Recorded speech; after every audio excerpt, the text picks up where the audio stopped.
Hi there, and welcome to the Grief and Rebirth podcast. I'm your host, author and trauma survivor Irene Weinberg, here to encourage you wherever you are in your healing journey.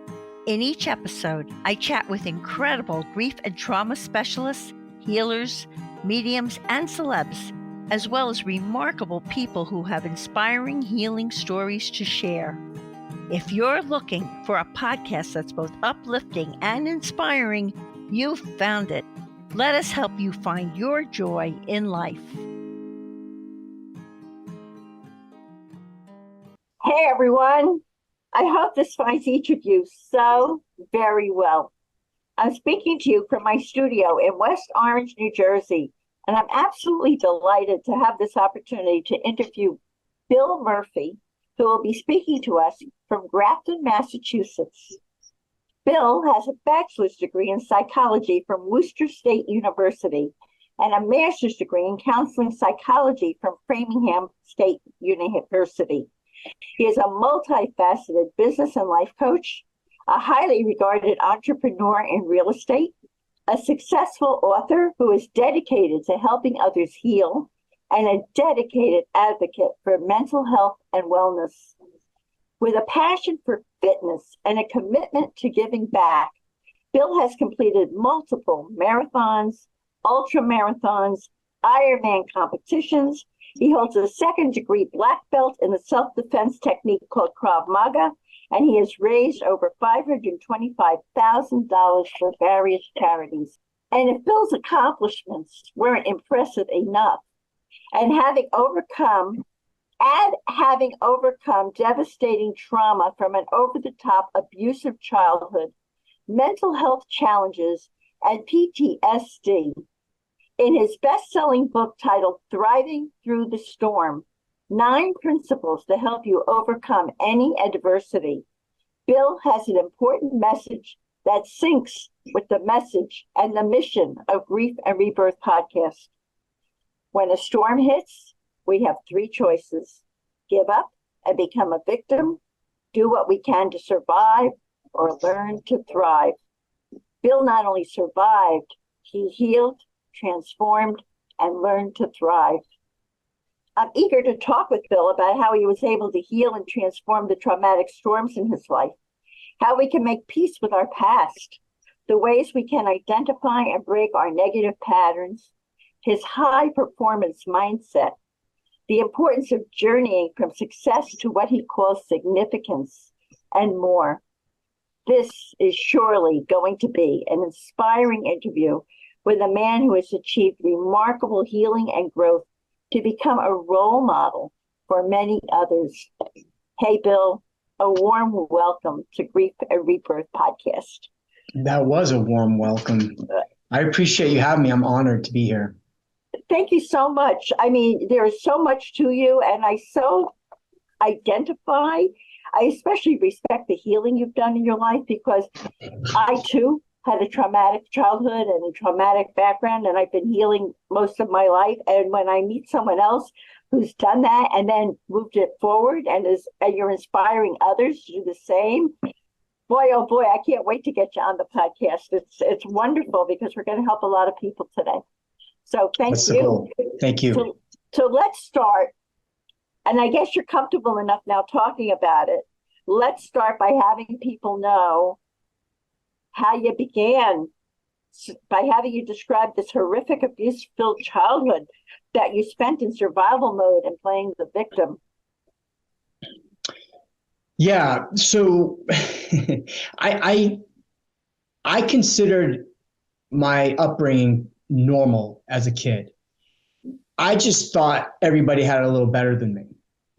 But I thought it was normal to get the ridicule, the shaming, the beat downs, and to be made to feel less than. And this was from your father, not from your community around you, right? No, my family, my friends in the community were great. And I was often away from home to be around those folks and family and community and my friends' families and parents. And, so it was it was tough growing up because of those things that I was made to feel. I think while I didn't falter as a kid as much as I probably could have, was because I never felt jealous of others that I saw as having it better than me. I was happy for them, and I was received with welcome arms. My friends in the neighborhood, their dads coached me in baseball and football, and we were around the park all the time. So we were playing, backyard ball and street hockey, and just boys will be boys, kids will be kids, and it was a good community that way. I just, I had to be home before the streetlights went on, or I'd get my butt whooped, and a lot of times I was having too much fun to get home, and stayed out as long as I could to make the butt kicking worth it. And Wow. but so when I say I grew up thinking it was normal, my friends would be like, we're not going to see Murph for a couple of weeks because he's going to get in trouble because the streetlights are going. So it was a big joke. And it was just like, all right, I gotta just take my licks. And so that was the mindset, it felt normal. And that was Where was your mother in all of this? Mother was around.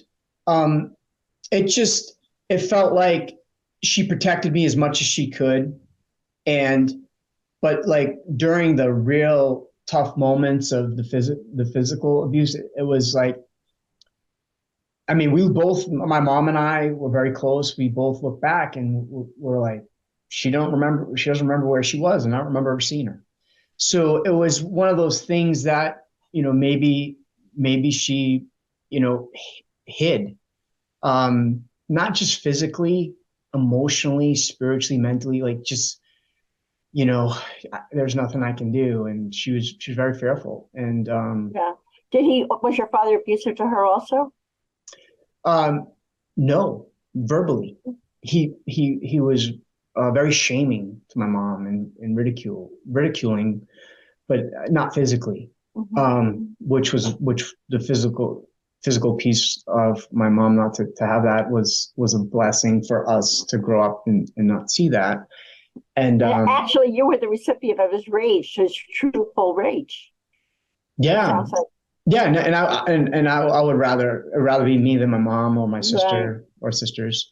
So I'll take the bullet. That's how it needed to be. And there's a lot of resentment there. My parents, a lot of Irish Catholic families, growing up 50 years ago, it was, they had me very young. They got married very young, 19 and 20. And I think because he couldn't be he had me when I was a teenager. He couldn't be the teenager. He had to be an immediate adult. And so he couldn't hang out with his friends and do his guy things because he had a responsibility. And I think the resentment was there. Hey, I got a kid to raise. I got a family to raise, and I'm not ready, but I'm gonna take it out on you. And you're gonna do my work around the house. Right. Was your grandfather tough on your father? My dad says he was, but I grew up with my grandfather, and I still consider him my best friend growing up. I mean, he died at a young age, 63, relatively young, 63 with cancer. But until I was, I had him around until I was 15, and he was my bud, and he protected me. Okay. He protected me not knowing how bad it was. And I never, don't tell. We don't talk about it. I never left the house talking about the beatdowns. I never left the house talking about the shaming or the ridicule. I never left the house complaining. Never went to school showing my welts. Never went to school, letting anybody know that I was shamed because I needed to be, at that time thinking I needed to be tough. Never, ever, ever, ever could I cry during those beatdowns because that would be showing weakness and I would be giving in. Now, this is my thought process. Because we're going to talk about how you healed from this, but this is where you were. That's how I was conditioned. So with all that you went through, you healed and transformed these traumas from your childhood, PTSD, which came from your childhood, I'm sure, And there were health challenges too. You went to psychological counseling services when you were 48 years old. You want to tell us about that? I really admire what got you into this, and I really admire that you went, to be honest with you.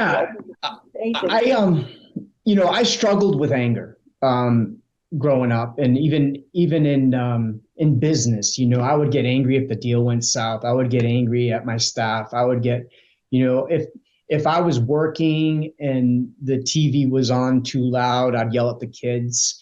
So like I needed to chill out. I was I was a walking heart attack waiting to happen with my stress, and I was hurting people, loved ones, in my life, and that was, my kids, my staff, my other people close to me in my relationships. It's so like I knew, as much as I went kicking and screaming about getting into psychological counseling services down in Arizona, I knew I needed to go down there. I actually read a book, and it was during. I like to listen to books when I train for my runs or my marathons or whatever. And I listened to a book by Terry Real, and Terry is he's a counselor, and he's world renowned counselor, and he's a marriage counselor. And he wrote a book, and this is why Terry's book was so important. So I read this book 5 years ago now, 4.5 years ago, 5 years ago. And the book was called I Don't Want to Talk About It, A Tale About Men's Depression. And I read this book, and he had written it 20 or 30 years earlier. And I was like, wait a second, we don't talk about that now. And you were brave enough and courageous enough and vulnerable enough to write this book about your own journey, going through the shaming, the ridiculing, the beat downs, the drug addicted dad, and you tell your story. I actually went to see Terry, and I sat down with Terry, and he's looking at my intake paperwork and has his head down. And I said, Terry, thanks for seeing me. And I just want to let you know that book resonated with me so much that I felt, as I read it, I was you as the boy in that book, and your dad was my dad. But I felt like I had it way worse than you growing up. And he picks up his head from the intake paperwork, takes off his glasses, looks me straight in the eye, and said, he used a choice word, but I'll soften it. He said, "You're screwed, and if you don't get help right now." And he said, "You need to go get yourself into an intensive." And so this was after talking about some of the anger and some of the things that I was dealing with, just like I was just a stress ball. And so you've been holding everything in for so long. You were like you were exploding all over the place. Yeah. Right? Yes. I go down to Arizona. I take this test, and Irene, I'm not sure if you're familiar with it, but it's called the ACE test, Adverse Childhood Experience, and it deals with childhood trauma. And so where in Arizona was this, by the way, in case someone's listening to us, Bill, and says, "Oh, I should try this. This is something I should do." Is this like a whole clinic? Yeah, it's an intensive, and they have, depending on your situation, you could stay there. If there's addictions and things like that, you could stay there and stay dry, or you could be in one of the hotels, and it's in Scottsdale. What's the name of it? PCS, Psychological Counseling Services. Okay. And this is what Terry Real recommended. Mm-hmm. Peter Attia wrote a great book on longevity, and what was the name of his book? He just wrote a book, and he actually talked about his experiences going there as well. And similar situation where he was a ball of stress, and he went down there and worked on some stuff. So my therapist looks at the ACE test with me, and he said statistically, what you scored, you should be dead or in jail. He said most people turn to drugs, alcohol, gambling, pornography, obsessive compulsive eating, violence. gang violence. He said, you should be dead or in jail statistically. And he said, you turn to workaholism and a lot of extreme sports. So what I was doing, and it still had its consequences, trust me. What I was doing is I was just losing myself in my work. And I would just like, I'm going to work hard. I'm just going to have blinders on and just be totally focused on work, and nothing else is going to get in my way. So yes, I didn't turn to some of those other things that could have brought me down, dead or in jail, quote unquote. But I did, I would steamroll anything in my way when it came to work or training for an event or anything like that. So again, it had its consequences. So I really needed to get help there. And so I was in denial on a lot of things in retrospect when I look back, when I went in there. So what I realized when the clinicians had a staffing meeting, you would go and sit with 20 clinicians and they just talk about you and your story. So I'm listening to the clinicians that I got really close with down there that I met with a lot and really poured my story into them. And they're talking about, as a child that, they're talking about me in front of me and saying he was put under a faucet, as a toddler to stop crying. He was harnessed to his crib so he wouldn't get out. He was put through a wall and he had to fix it the next day at 7 or 8 years old. Like, they're telling these stories, right? And I'm sitting here, still thinking that I grew up in a normal environment and just had a little bit harder than everybody else. But I'm watching these two clinicians that deal with this stuff every day, crying across the room in front of 20 other people that are their peers, telling the story about me. That was my oh my gosh moment right there. And I was like, wait a second, that sounds really bad. That kid should, Irene, if you said that your son went through that, I would be choked up. When I used to tell the story about me going through it, I would tell it to you matter of factly, as if it was normal. So that was the difference. So where we started to work is the self-love, self-compassion that was non-existent. I didn't love my younger self. I didn't love me. I didn't care about me. So I had to develop that empathy for myself as a kid when I would tell those stories or when I would listen to how that was impactful, so I could heal, right? So that's what we're talking about, the healing process. That's right. So I think it's so important, if there's any trauma with anybody, is you have to look inside and forgive yourself. You did not, forgive yourself, and it's okay. It's okay. Whatever happened, whatever circumstances you're in, it's okay. So forgive yourself. Make sure you're having your self-love. Make sure you have that self-compassion. And that's how the healing is going to start. I didn't have that. Sounds like it was a great breakthrough for you. Huge. Like a huge breakthrough for you, because it gave you a whole new vista, a whole new way to look at yourself, your life, and everything, right? It was a whole new lens. Yeah. So that's when so along a breakthrough path, that's when I admitted that I was depressed. Again, remember, I thought I would say to people I had anxiety, angst, and tension. Never would I use the D word. But I grew up really depressed. It wasn't until I was 48 years old that I said, and that's when I told Terry, we talked about the depression thing, because he talked about that in his book. And I started to piece that together. Still had a long way to go. But I realized that, I was battling depression while we were at. How could you not be? Really? It was masked. It was masked. I would do outrageous things. I'd do outrageous things to cover it up. To this the workaholism and the extreme sports and all were also a way to run away from it in a way. Yeah. Right? Well, right. And to this day, I still work hard, but I give myself a break, and I still participate in some real extreme sports. But here's the difference, Irene, I'll tell you right now. With the healing journey, when I do this now, it was only a couple years ago. I never, ever enjoyed any part of the journey to the way to the top.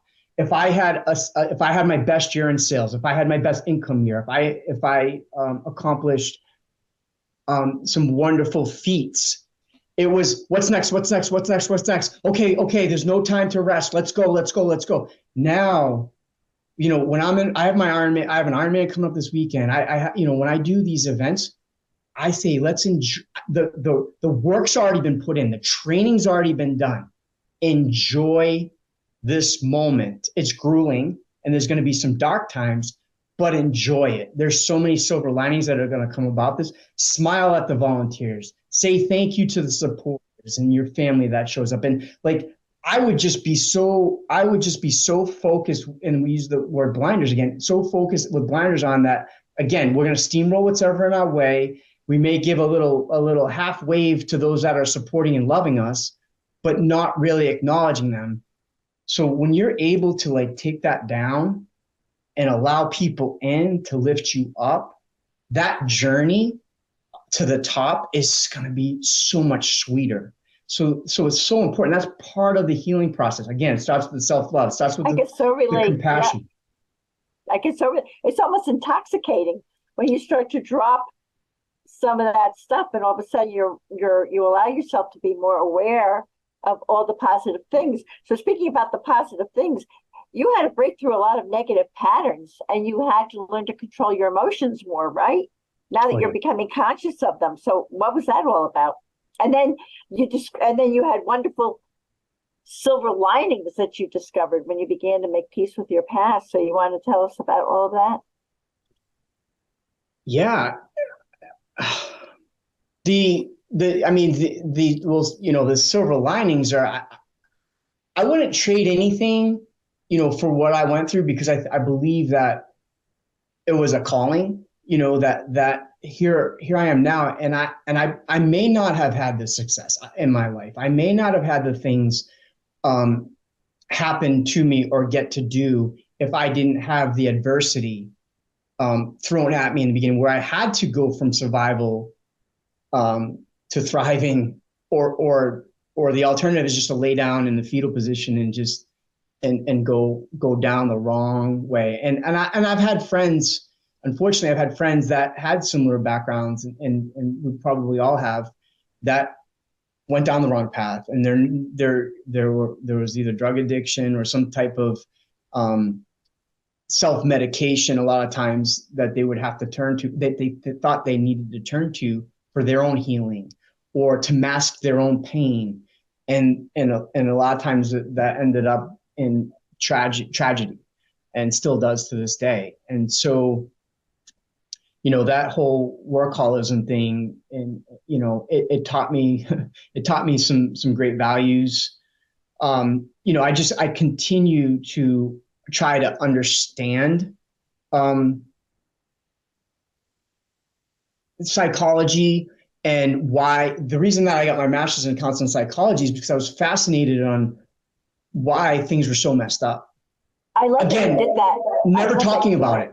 Yeah. My favorite class in college was called Abnormal Psych, and it was all the defense mechanisms, about all the defense mechanisms that people have to mask their issues. And I used to say, oh, my dad's a narcissist. Oh, my dad did this, or my dad's this, or and that's why he was screwed up, and that's why this happened. And this is reaction formation, and this is, these are all kinds of things that are going on. So I was just like, I used to play mental games, trying to understand why things were so screwed up, even though I had my own issues that I needed to get through, that I wasn't addressing at that time. Well, you're understanding it from an intellectual standpoint, but you hadn't done your emotional work yet, which you were starting to do in therapy and all, right? Would you agree with me about that?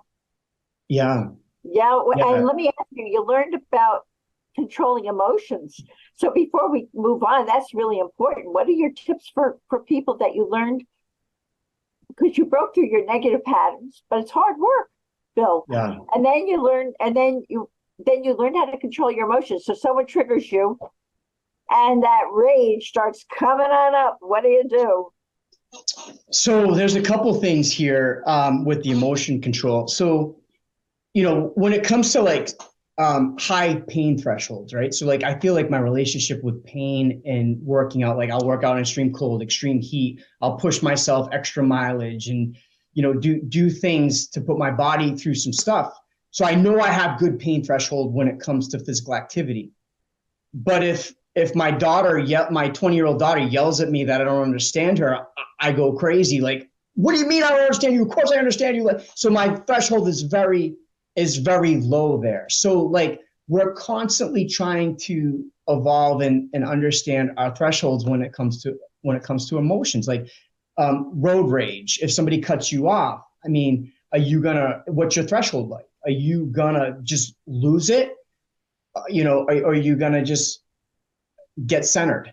And so honestly, I was that guy that would yell at you if you cut me off. I would react adversely a lot of times when I was set off or triggered. I'm gonna go to the breath. I'll go to the breath work. I've been doing a ton of breath work, meditation, journaling. Even in my martial arts, one of the things I notice, this is really really incredible. Is one of the things I notice is when people panic or they feel like they're in a compromised position. Now this is in physical or even just everyday life. Their breath gets out of control. And now they start to stress, and now their heart's beating faster, and there's anxiety, and they get tired, and they're using up all this energy. And so if you can control your breath for a second, like ground yourself, and there's so many different techniques, easy techniques that you can use to get that center. You gotta practice it.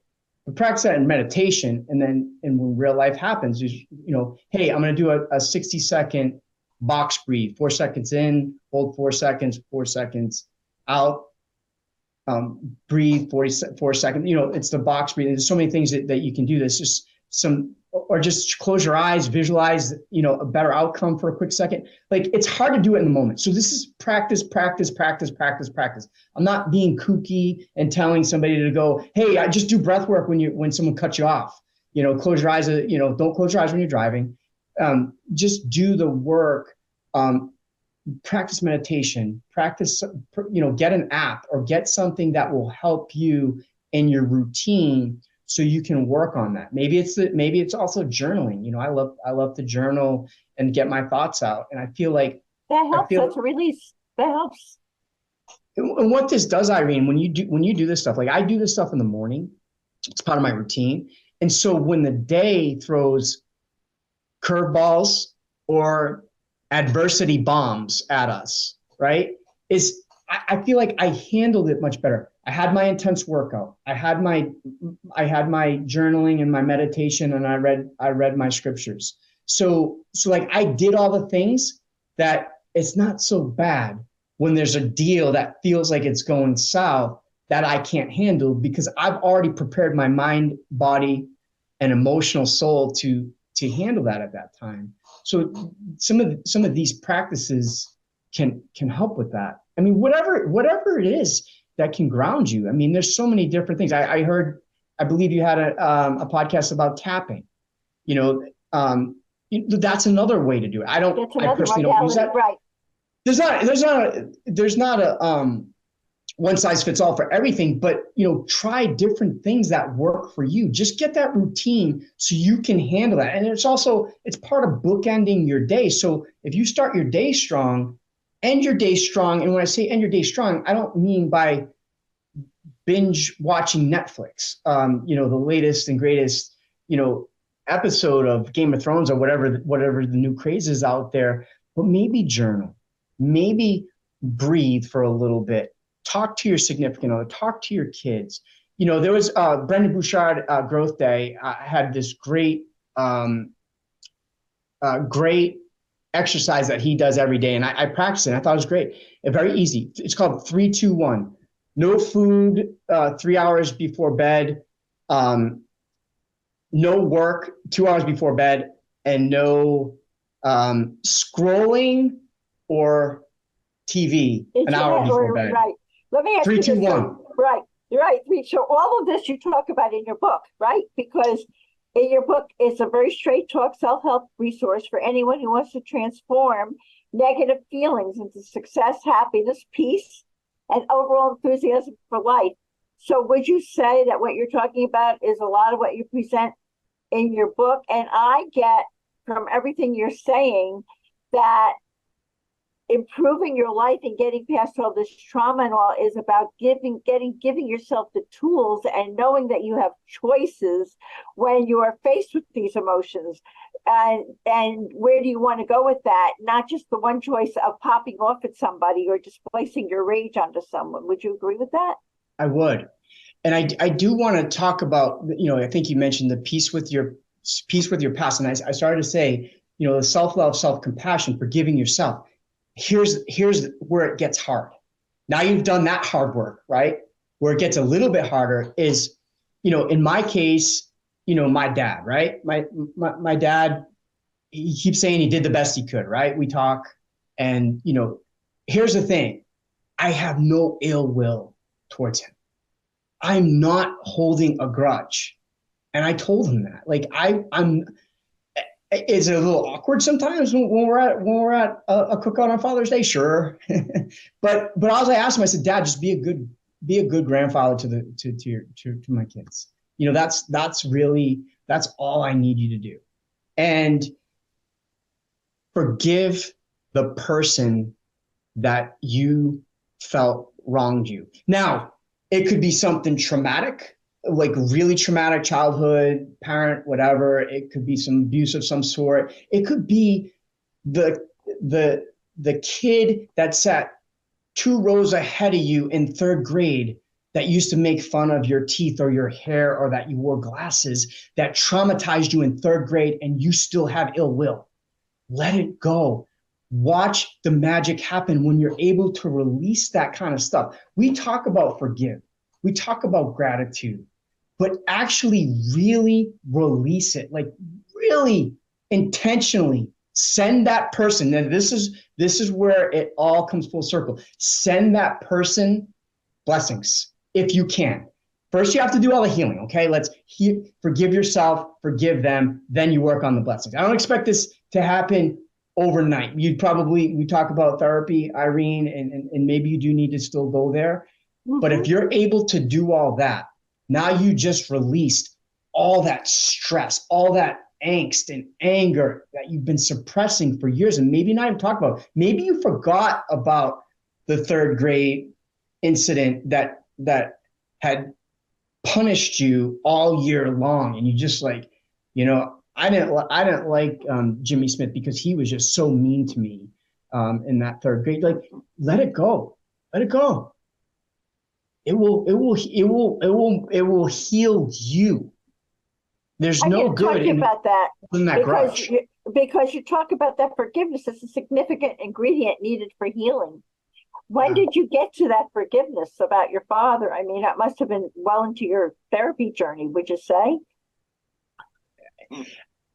To actively acknowledge forgiveness, yes. But I never really held ill will towards him. That's amazing, Bill. I just want to know why. That talks a lot to your character internally. Yeah. I mean, it's something inside of you didn't hold on. I didn't know any better, Irene, right? Like, I was just trying to understand. I wanted to understand why it was so screwed up. I wanted to understand why the things were done. And I just wanted to understand. And so, like, maybe subconsciously, there may have been some stuff suppressed in anger. But when I was consciously trying to push it out and release it, I realized that, I'm not mad. I'm not mad. I'm not upset. And like, I just know so many people, good people, really good people out there that hold on to these grudges towards their exes, towards their towards their parents, towards their cousins, towards, I'm not talking to this one this week. I'm not doing this. I will never, ever, ever speak to that man or woman again for the rest of my life. Like, do you know how badly you are hurting yourself? Like, you're going to riddle your body with Lord knows what when you put that kind of stress and anger and the cortisol that just flows. There's nothing good that can come about it. I always think of it as like you've got these compartments where you've got this rage stored. You've never really released it. And I personally think some of that turns into dis-ease problems, physical problems, and all of that kind of thing in people's bodies. And I see it, for me, in my opinion, I see it as people get older also. They've been harboring all this stuff and it's been churning away in them all their lives and churning, and all of a sudden they get really sick or something really happens to them. And it manifests in a physical way, but I think the C's are in the emotional repression. Would you agree with that?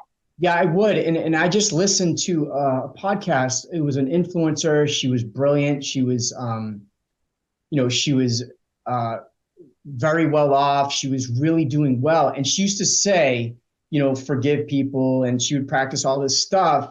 And then at 34 years old, she gets colon cancer. And then it's stage 4 and basically death sentence. And, on this podcast, she came on after this podcast, and all the credit to her. She said, I've been practicing to release and to forgive and to get over things. She said, I never did. And she said, I did this to myself. This disease is because I still held it in. I still never talked to that individual, I think it was her dad, that abused her as a child. And she still said, I forgive you, but she never did. So don't kid yourself. Like, oh man, that was so important for me to like look at myself. And I was so thankful to hear that, to look at myself and say, you know what, I need to check these boxes to make sure that I'm really living what I'm thinking I'm doing. Like, am I really sending these blessings? Am I really sending these intentions? Do I really forgive? So even if you thought you released any anger towards your attacker in whatever way however you want to describe it, perpetrator in whatever way it was, then it's very important to really make sure that you have released it. And again, this is not overnight. It's not. So you also talk about the science behind the power of positive thinking, how we create positive self-talk, which we're sort of touching on when you're talking about working with your emotions, and your high performance mindset. So I'd like you to talk about that, and then we're going to ask you about that unexpected crisis that you had to finish a marathon, and talk about your positive self-talk, positive thinking, and all that, and how that contributed to that. So did I lead you well enough into this next question? Yeah. So, I want everybody to do this tomorrow morning when you wake up. Try to observe your thoughts and what's going on with you, and really pay attention and do this, and maybe have a journal next to you and do this over and over again for a few days, and see what you're thinking about. So like wake up and write down what's right on your mind as you because you're subconscious when you think about it. But here's the thing, 90% of our thoughts are negative, and we think the same thoughts the very next day. So you have to break that pattern. They're worry thoughts, anxiety thoughts. And there was actually a study, I think it was Penn State did a study on this, and they with the worry thoughts. And so 90% or 80 to 90% of our thoughts are negative. 80 to 90% of them, we think the same thoughts the next day. And then how many of those negative or worry thoughts came true to the way we thought it was going to happen negatively, right? And it was 9 out of 10, another 90% did not come true. So we waste our time thinking about things that are not going to happen. And the very few that it did happen to wasn't as bad as they thought it was going to be. So forget the worry thoughts. So we'll say, oh, well, how am I going to do that? Well, okay, so what are you grateful for? Let your knees hit the floor or whatever your practice is in the morning and just say, you know what? I'm so thankful for the air I breathe, the roof over my head, the job I have, this great podcast that Irene delivers to those that really can benefit my kids, my family, my health. Like what? It's all free. It's all free. So what am I grateful for? That's the easiest way to go from a victim mindset or being a victim of your circumstances to instantly change that to I'm thankful for this, and now you're thriving. Now you're ready to tackle the day. I mean, just try practicing that. You'll be amazed at what you think. Like, I mean, I battle every day, and I'm like, oh, I just caught myself, and I get mad. I let it spiral and go. I go down that rabbit hole a little too much, a little too long, too much than I wanted to go down that rabbit hole. I was like, wait. I should have stopped that 60 seconds ago. Like, why am I spinning my wheels here? I catch myself doing that too, Bill, and I will actually stop and talk to myself. I say, you don't want to go there. Are you kidding? You know? Yeah. And change the message. Change it. So the gratitude, what are your blessings? That's the way to change, when you're down and out. And you mentioned you wanted to talk about the silver linings on the injury. Right. Well, tell us about that story. That's a great story. Yeah, so I was it was during COVID. I was training for the Boston Marathon for Make-A-Wish children with critical illnesses. We've been doing a lot with them through business and some fundraising for years. And so I was running the marathon for them. And 60 days out to the day, I'm walking down my stairs I'm training, getting ready for a run to go train. And I missed the two bottom stairs. I jammed my left foot into the floor, and the pain just shoots up my legs. Oh my God! You must have been so mad. It's so mad. I was in too much pain to be mad. It was white hot burning pain. Oh my God! The way I would describe it, it was so painful that if I could cry, I couldn't cry. Because it was like, I'm blacking out right now. It was that. So what happened was, I thought I broke my leg, and and I went to touch my quad, and there was a big bulge out of my quad. I went to touch it, and it was squishy because I thought it was the bone popped out, but it was my quad had rolled up.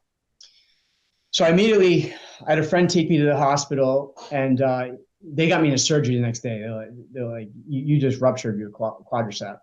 Oh. We need to attach it back to the knee. And I was like, well, what's the healing time? And I thought, 6 to 8 weeks, whatever, maybe I can still do this marathon. 6 to 8 months.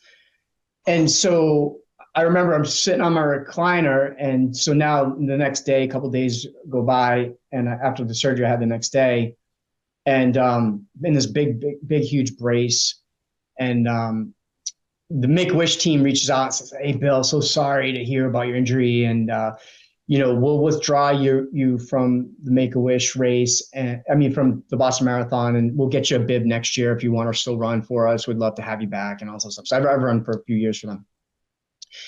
And I was like, whoa, wait a second. Let's figure this out. I think we can do the marathon on crutches. I think we can figure this out. There's some way. And I was like thinking wheelchair. I was like, whatever, because I'm 60 days out. I think there's some way we can do this. And so I got my Make-A-Wish rep on board, and she was wonderful. And she's like, you really want to do this? I was like, yeah. So I'm like everybody's sprinting ahead, and you were just going to do it at your pace on crutches or whatever. Right. So immediately, BAA, Boston Athletic Association, says absolutely no way will we let you in with crutches into our race, a liability. There's 30,000 people racing this race, and there was no way they were going to let me in. So fine. Because it was the pandemic and COVID, they were allowing virtual spots to race. So my rep ends up securing my old alma mater, Worcester State College, to allow us to use the track. So now I have a purpose. So instead of feeling down and out and being the victim, and listen, I wouldn't blame anybody for saying, you know what, I'm going to coach for the next couple of months. I'm going to keep my feet up. I'm going to rest like the doctor says. I'm not going to do anything. I'm not blaming anybody for that. But I needed a reason not to go into depression. Honestly, I needed a reason not to fall down. And well, you're conscious enough and you're aware now with all the personal work you've done that you know the way your mind works and your needs and all. So you're very, the best word I can use is conscious now. Sure, conscious, right? So here's how the why kicks in. I thought to myself, listen, I'm in a lot of pain. And yes, I can choose not to do this marathon and figure it out on crutches or whatever. But these kids that are given this diagnosis and this critical illness, they didn't have a choice. So why am I going to choose not to do this? Why can't I do this for them and bring awareness? So like now my mission is, let's bring awareness to this mission of Make-A-Wish. And so now I'm training around my pool with my dog, and it's 100 laps is a mile. And so when I do the math, I'm like, oh, okay, it'll take me about 26 hours to do a marathon. And then we got faster as the time went. But what ended up happening is, so when we talk about silver linings in your adversity, what ended up happening was we raised an incredible amount of money more. I quadrupled my goal. And then the donations that came in from all the coverage that we can't even directly pin to that, but it was the awareness that came when I did the marathon on crutches 60 days later.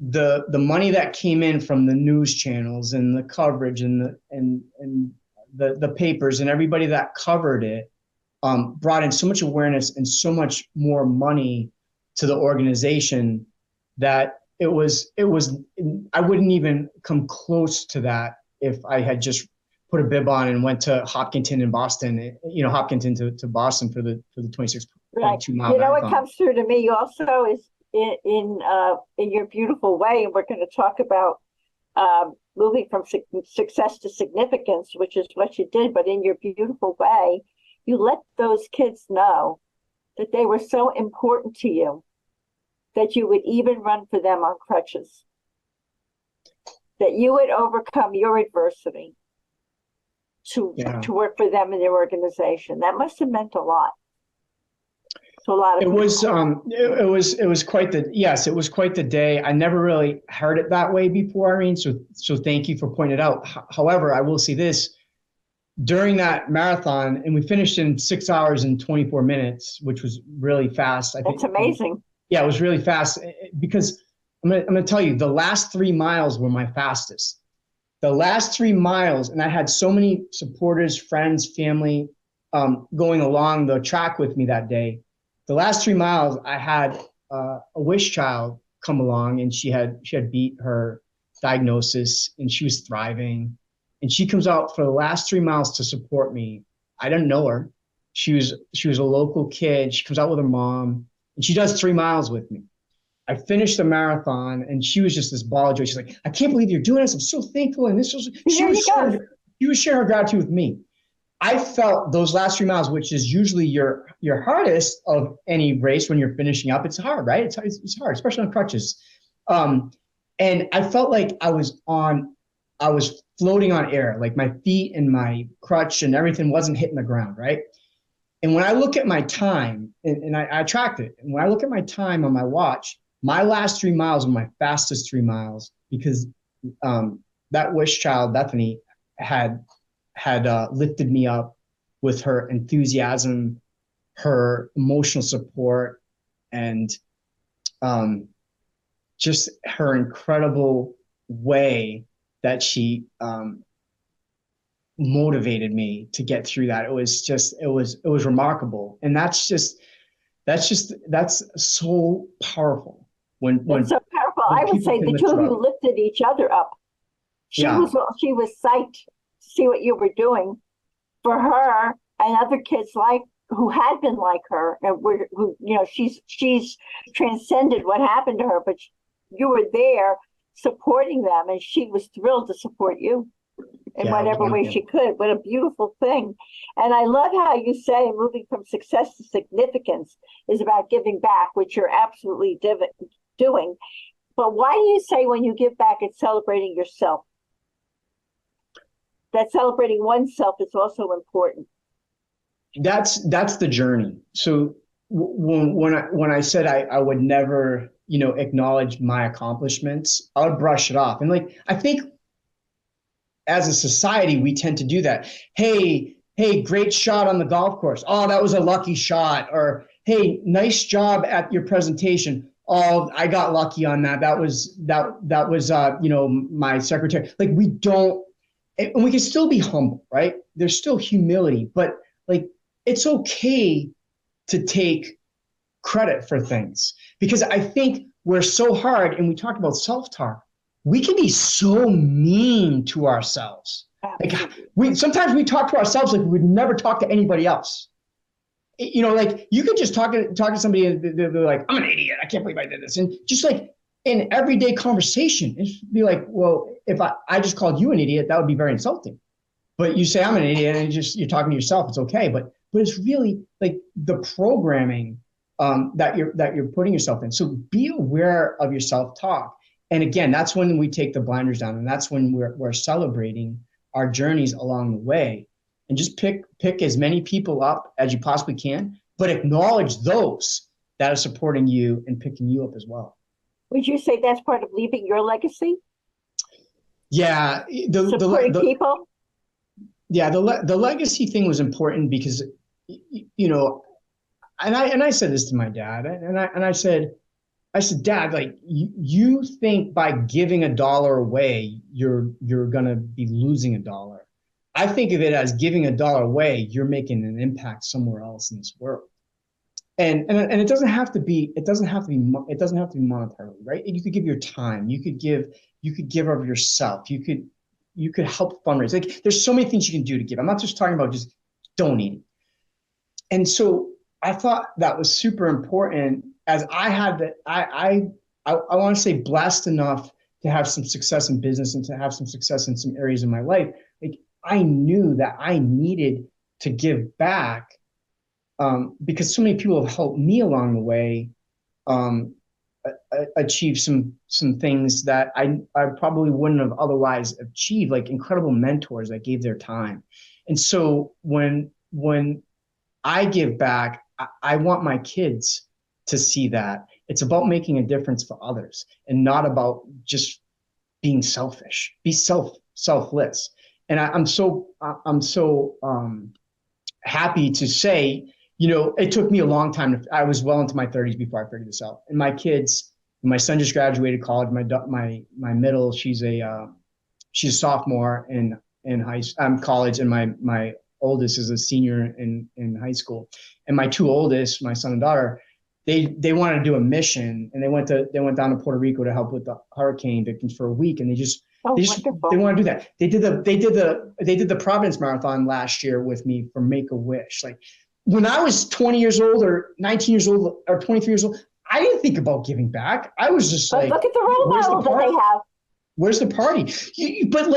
That's what I wanted to do for the legacy piece, is just help them see, listen, through all my faults, they can at least maybe see some good that we're giving back, and we have to make a difference. It's so important in life. I think it's wonderful how you're able to see the positive in so much, Bill, and it's something you could really teach people. So I know that you've got a journal and a workbook that you make available, and then you're actually making your journal and workbook available as a special offer for our Grief and Rebirth audience. And tell us anything else you'd like us to know about your book, Thriving in the Storm. Yeah, the exercises that are on the website, thrivinginthestorm.com, they're in the book, but these exercises are also in the journal that are available to you to download. And these are things that have actually helped me with my healing. These are things that I've actually practiced every single one of these exercises. Either I do them periodically, I still do every single one of them, whatever it is. I've practiced those, and that's some of the things that I put in there to help others make a difference. Listen, it was very, very hard for me to ever admit I was depressed, to admit that I grew up that way. Because if I was as a kid, if I told you I was depressed, I would be in the schoolyard fighting. You're depressed? That's weak. That's soft. How, there'd be a lot of choice words, but I would be bullied and I'd have to fight my way out of it. And that's the way things were growing up. And it's the way things are for men a lot of times. The stigmatism. Well, you build a shield, don't you? You build a shield. Men don't talk about it. And Right. Terry Real said this beautifully, 30 years ago. Men don't talk about it. And why is that? Because of the stigmatism. Hey, you need to be tough. Men don't cry. You can still be a tough guy and share your feelings and be incredibly tough. And I think the danger is, why are men more likely to take their own lives 4 times more than women? Men don't talk about it. They don't seek help. And I have met some of the most intense, toughest dudes that have reached out to me and be like, man, I'm so glad you mentioned that. I really needed that, because I would have never said that. I never would have talked about that. That took a lot of courage. And so, like, as much as it was embarrassing for me to say it, I felt like I was called to share it. I think that's great. So you're sharing that, and then you have these high performance mindset classes, right? Are they offered online? And what other services and training do you offer people, Bill? Because I think a lot of people would be interested in participating in what you're offering. Yeah, we're doing some model.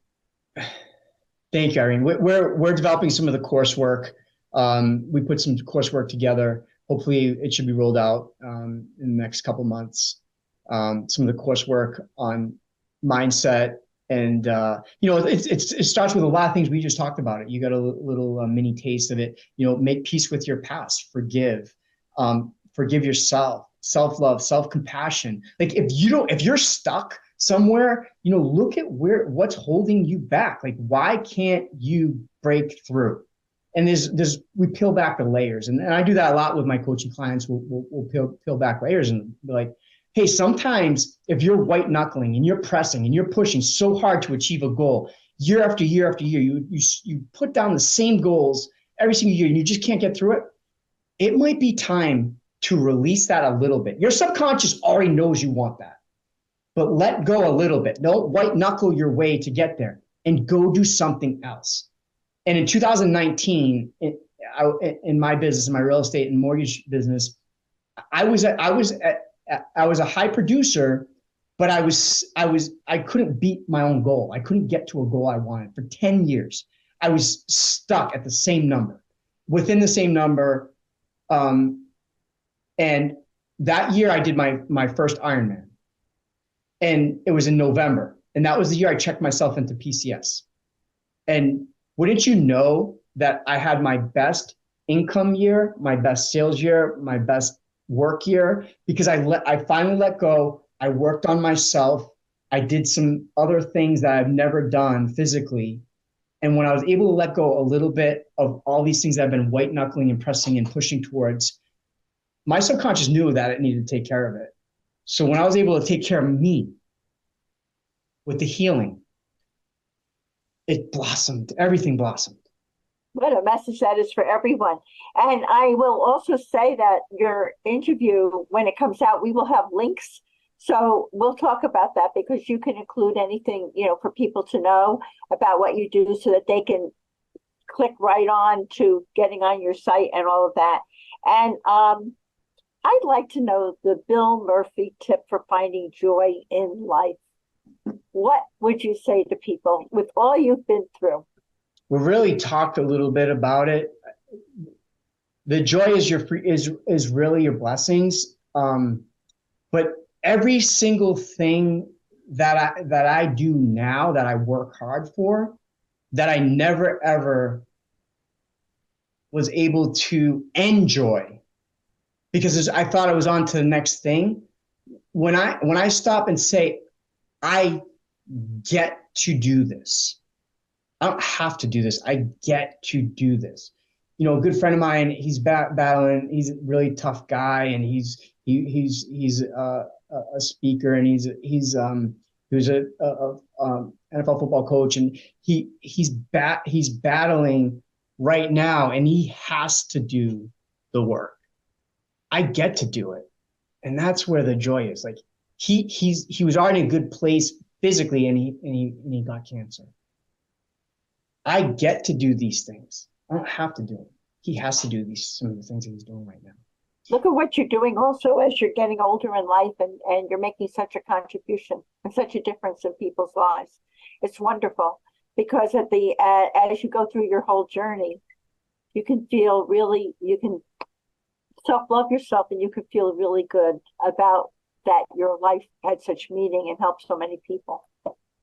Yeah, and if you're stuck or down and out, and this may go in with the joy or being stuck is, we talked about the gratitude, we talked about blessings, but consciously find a way. If you're stuck, if you're down, if you're feeling victim to your circumstances, listen, if you have to grieve, if you have to go through a process of something, do it, but find a way to go help somebody else. Just like, who can I help today? Like, can I call my mom? Can I go help her? Can I go help my sisters? Can I help a client? Can I help my team? Can I help somebody?